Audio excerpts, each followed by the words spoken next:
নমস্কার। আমি আবার একটা ভিডিও নিয়ে আপনাদের কাছে ফিরে এসেছি।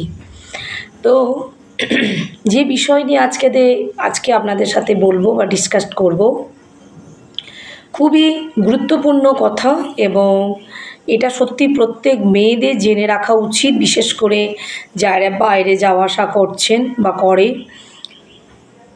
মানে যারা স্কুল গার্ল, ঠিক আছে, যারা কলেজে পড়ে, প্রত্যেকের জন্যই এটা খুবই গুরুত্বপূর্ণ ভিডিও।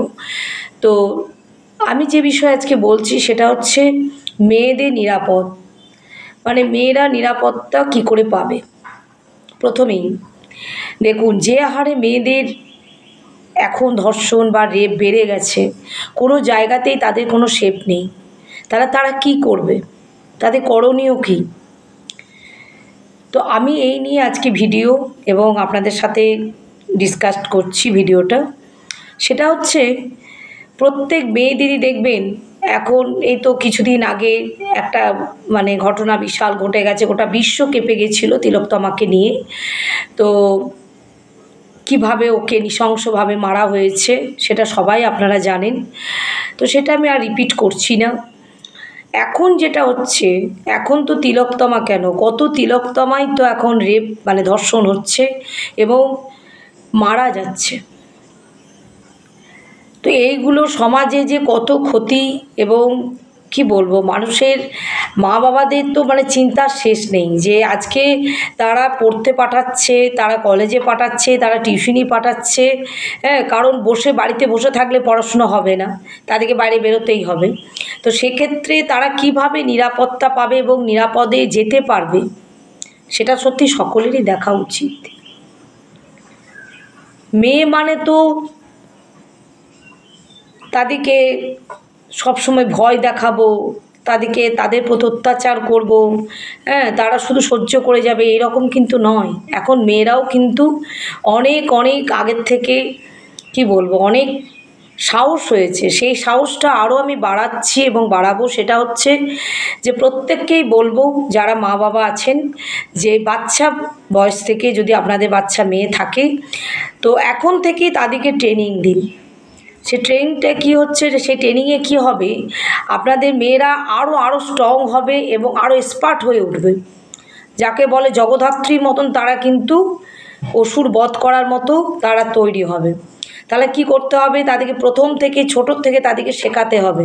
ক্যারেটাটাতে দিন, ক্যারেটা দিলে কি হবে, তাদের শরীরে যে এক্সারসাইজ হবে, তাদের বৃদ্ধি ঘটবে, শরীরে অনেক বল মানে বৃদ্ধি আসবে, শক্তি বৃদ্ধি হবে। প্লাস কিছু যদি ওদের বিপদ সামনে এগিয়ে আসে, ওরা নিজেরাই লড়াই করে বেরিয়ে আসতে পারবে। এটা একদম ছোটোর থেকে তাদেরকে শেখাতে হবে যে তোদেরকে এইভাবে সমাজে বেঁচে থাকতে হবে। কারণ আজকে যেভাবে দুর্ঘটনাগুলো ঘটছে সত্যি খুব মানে কষ্টদায়ক, যে 5 বছর 6 বছর মেয়েদিকেও ছাড়ছে না, আরও কম বয়সী মেয়েদিকেও কিন্তু ছাড়ছে না। তো এগুলো কি দুঃখজনক ব্যাপার এবং ঘটনা।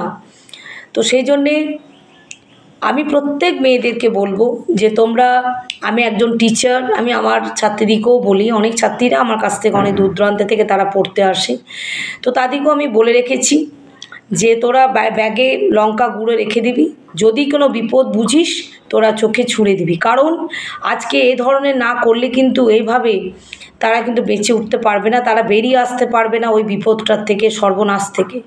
তাদেরকে যেমন করেও বেরিয়ে আসতে হবে।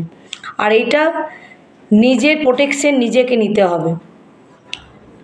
তোমাদেরকে এমনভাবে তৈরি হতে হবে যাতে তোমরা কি বলবো আরও স্ট্রং হতে পারো এবং শক্তিশালী হয়ে উঠতে পারো, আর লড়াইয়ের ক্ষমতা রাখতে পারো। তাছাড়া এই সমাজে বাঁচার কোনো পথ নেই। যে হারে এই অবস্থা ঘটে যাচ্ছে বা হচ্ছে, যেভাবে মানুষের এই ঘটনাগুলো ঘটাচ্ছে, তো সেক্ষেত্রে প্রত্যেককেই সাবধানে থাকতে হবে এবং নিরাপদে চলাফেরা করতে হবে, অ্যালার্ট থাকতে হবে নিজের প্রতি। তাছাড়া আর কোনো উপায় নেই। আর প্লিজ তোমরা প্রত্যেক মা বাবাদিকে আমি বলবো, এখন থেকে মেয়েদিকে ট্রেনিং দিন বাচ্চা বয়স থেকে, যাতে ওরা ভবিষ্যতে বা পরবর্তী পরিস্থিতিতে বা পরবর্তীকালে তারা যেন ওদের সম্মুখীন হয়ে তারা যেন লড়াই করে বেরিয়ে আসতে পারে সেরকমভাবে ট্রেনিং দিন। আর নাচ গান পড়াশুনো শেখালে হবে না, শুধুই তাদের কিন্তু আরও ভালো করে তাদেরকে ক্যারাটা শিখতে হবে, যাতে তারা নিরাপদে ওই জায়গাটা থেকে বেরিয়ে আসতে পারে। কারণ এখন রাস্তার লোকরাও কিছু করে না, তারা শুধু দেখে, দর্শক তারা তারা দেখে, তারা দর্শনীয়, তারা দেখে শুধু যে কী হচ্ছে। তাই নিজের লড়াই নিজেকেই করতে হবে, নিজের প্রোটেকশন নিজেকেই নিতে হবে, তাছাড়া কিছু করার নেই। আর নিজে যদি প্রোটেক্ট নিজেকে না করতে পারো তাহলে কিন্তু মুশকিল আছে। তা আজকে এইটুকুই, সকলেই ভালো থাকো, সুস্থ থাকো। আমি আবার পরের ভিডিও নিয়ে ফিরে আসছি। নমস্কার।